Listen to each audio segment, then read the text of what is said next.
الف لام میم، یہ حکمت کی بھری ہوئی کتاب کی آیتیں ہیں، نیکوکاروں کے لیے ہدایت اور رحمت، جو نماز کی پابندی کرتے اور زکوٰۃ دیتے اور آخرت کا یقین رکھتے ہیں، یہی اپنے پروردگار کی طرف سے ہدایت پر ہیں اور یہی نجات پانے والے ہیں۔ اور لوگوں میں بعض ایسا ہے جو بیہودہ حکایتیں خریدتا ہے تاکہ لوگوں کو بے سمجھے خدا کے رستے سے گمراہ کرے اور اس سے استہزاء کرے، یہی لوگ ہیں جن کو ذلیل کرنے والا عذاب ہوگا۔ اور جب اس کو ہماری آیتیں سنائی جاتی ہیں تو اکڑ کر منہ پھیر لیتا ہے، گویا ان کو سنا ہی نہیں، جیسے ان کے کانوں میں ثقل ہے، تو اس کو درد دینے والے عذاب کی خوشخبری سنا دو۔ جو لوگ ایمان لائے اور نیک کام کرتے رہے ان کے لیے نعمت کے باغ ہیں، ہمیشہ ان میں رہیں گے، خدا کا وعدہ سچا ہے اور وہ غالب حکمت والا ہے۔ اسی نے آسمانوں کو ستونوں کے بغیر پیدا کیا جیسا کہ تم دیکھتے ہو، اور زمین پر پہاڑ بنا کر رکھ دیے تاکہ تم کو ہلا ہلا نہ دے، اور اس میں ہر طرح کے جانور پھیلا دیے، اور ہم ہی نے آسمان سے پانی نازل کیا، پھر اس میں ہر قسم کی نفیس چیزیں اگائیں۔ یہ تو خدا کی پیدائش ہے، تو مجھے دکھاؤ کہ خدا کے سوا جو لوگ ہیں انہوں نے کیا پیدا کیا ہے۔ حقیقت یہ ہے کہ یہ ظالم صریح گمراہی میں ہیں۔ اور ہم نے لقمان کو دانائی بخشی کہ خدا کا شکر کرو، اور جو شخص شکر کرتا ہے تو اپنے ہی فائدے کے لیے شکر کرتا ہے، اور جو ناشکری کرتا ہے تو خدا بھی بے پرواہ اور سزاوار حمد و ثنا ہے۔ اور اس وقت کو یاد کرو جب لقمان نے اپنے بیٹے کو نصیحت کرتے ہوئے کہا کہ بیٹا، خدا کے ساتھ شرک نہ کرنا، شرک تو بڑا بھاری ظلم ہے۔ اور ہم نے انسان کو، جسے اس کی ماں تکلیف پر تکلیف سہ کر پیٹ میں اٹھائے رکھتی ہے، پھر اس کو دودھ پلاتی ہے، اور آخر کار 2 برس میں اس کا دودھ چھڑانا ہوتا ہے، اپنے نیز اس کے ماں باپ کے بارے میں تاکید کی ہے کہ میرا بھی شکر کرتا رہے، اور اپنے ماں باپ کا بھی کہ تم کو میری ہی طرف لوٹ کر آنا ہے۔ اور اگر وہ تیرے در پہ ہوں کہ تو میرے ساتھ کسی ایسی چیز کو شریک کرے جس کا تجھے کچھ بھی علم نہیں، تو ان کا کہا نہ ماننا، ہاں دنیا کے کاموں میں ان کا اچھی طرح ساتھ دینا، اور جو شخص میری طرف رجوع لائے اس کے رستے پر چلنا، پھر تم کو میری طرف لوٹ کر آنا ہے، تو جو کام تم کرتے رہے میں سب سے تم کو آگاہ کروں گا۔ لقمان نے یہ بھی کہا کہ بیٹا، اگر کوئی عمل بالفرض رائی کے دانے کے برابر بھی چھوٹا ہو، اور ہو بھی کسی پتھر کے اندر یا آسمانوں میں مخفی ہو یا زمین میں، خدا اس کو قیامت کے دن لاموجود کرے گا۔ کچھ شک نہیں کہ خدا باریک بین اور خبردار ہے۔ بیٹا، نماز کی پابندی رکھنا اور لوگوں کو اچھے کاموں کے کرنے کا امر اور بری باتوں سے منع کرتے رہنا، اور جو مصیبت تجھ پر واقع ہو اس پر صبر کرنا، بے شک یہ بڑی ہمت کے کام ہے۔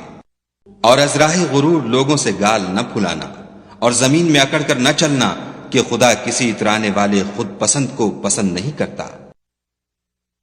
اور اپنی چال میں اعتدال کیے رہنا، اور بولتے وقت آواز نیچی رکھنا، کیونکہ اونچی آواز گدھوں کی سی ہے، اور کچھ شک نہیں کہ سب سے بری آواز گدھوں کی ہے۔ کیا تم نے نہیں دیکھا کہ جو کچھ آسمانوں میں اور جو کچھ زمین میں ہے سب کو خدا نے تمہارے قابو میں کر دیا ہے، اور تم پر اپنی ظاہری اور باطنی نعمتیں پوری کر دی ہیں۔ اور بعض لوگ ایسے ہیں کہ خدا کے بارے میں جھگڑتے ہیں، نہ علم رکھتے ہیں اور نہ ہدایت اور نہ کتاب روشن۔ اور جب ان سے کہا جاتا ہے کہ جو کتاب خدا نے نازل فرمائی ہے اس کی پیروی کرو، تو کہتے ہیں کہ ہم تو اسی کی پیروی کریں گے جس پر اپنے باپ دادا کو پایا، بھلا اگرچہ شیطان ان کو دوزخ کے عذاب کی طرف بلاتا ہو تب بھی۔ اور جو شخص اپنے تئیں خدا کا فرما بردار کر دے اور نیکوکار بھی ہو، تو اس نے مضبوط دستاویز ہاتھ میں لے لی، اور سب کاموں کا انجام خدا ہی کی طرف ہے۔ اور جو کفر کرے تو اس کا کفر تمہیں غمناک نہ کر دے، ان کو ہماری طرف لوٹ کر آنا ہے، پھر جو کام وہ کیا کرتے تھے ہم ان کو جتا دیں گے۔ بے شک خدا دلوں کی باتوں سے واقف ہے۔ ہم ان کو تھوڑا سا فائدہ پہنچائیں گے، پھر عذاب شدید کی طرف مجبور کر کے لے جائیں گے۔ اور اگر تم ان سے پوچھو کہ آسمانوں اور زمین کو کس نے پیدا کیا، تو بول اٹھیں گے کہ خدا نے۔ کہہ دو کہ خدا کا شکر ہے، لیکن ان میں اکثر سمجھ نہیں رکھتے۔ جو کچھ آسمانوں اور زمین میں ہے سب خدا ہی کا ہے، بے شک خدا بے پرواہ اور سزاوار حمد و ثنا ہے۔ اور اگر یوں ہو کہ زمین میں جتنے درخت ہیں سب کے سب قلم ہوں، اور سمندر کا تمام پانی سیاہی ہو، اور اس کے بعد 7 سمندر اور سیاہی ہو جائیں تو خدا کی باتیں یعنی اس کی صفتیں ختم نہ ہوں، بے شک خدا غالب حکمت والا ہے۔ خدا کو تمہارا پیدا کرنا اور جلا اٹھانا ایک شخص کے پیدا کرنے اور جلا اٹھانے کی طرح ہے، بے شک خدا سننے والا دیکھنے والا ہے۔ کیا تم نے نہیں دیکھا کہ خدا ہی رات کو دن میں داخل کرتا ہے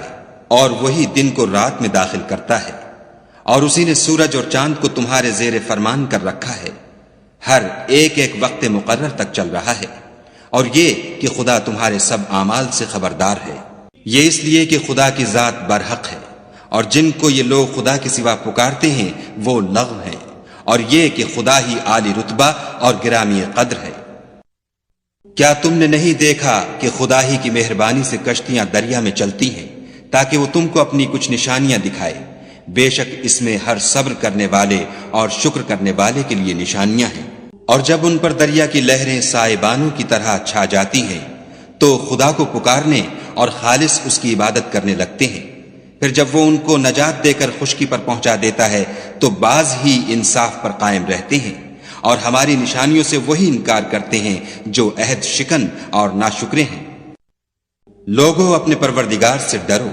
اور اس دن کا خوف کرو کہ نہ تو باپ اپنے بیٹے کے کچھ کام آئے اور نہ بیٹا باپ کے کچھ کام آ سکے، بے شک خدا کا وعدہ سچا ہے۔ بس دنیا کی زندگی تم کو دھوکے میں نہ ڈال دے، اور نہ فریب دینے والا شیطان تمہیں خدا کے بارے میں کسی طرح کا فریب دے۔ خدا ہی کو قیامت کا علم ہے، اور وہی مے برساتا ہے، اور وہی حاملہ کے پیٹ کی چیزوں کو جانتا ہے کہ نر ہے یا مادہ، اور کوئی شخص نہیں جانتا کہ وہ کل کیا کام کرے گا، اور کوئی متنفس نہیں جانتا کہ کس سرزمین میں اسے موت آئے گی، بے شک خدا ہی جاننے والا اور خبردار ہے۔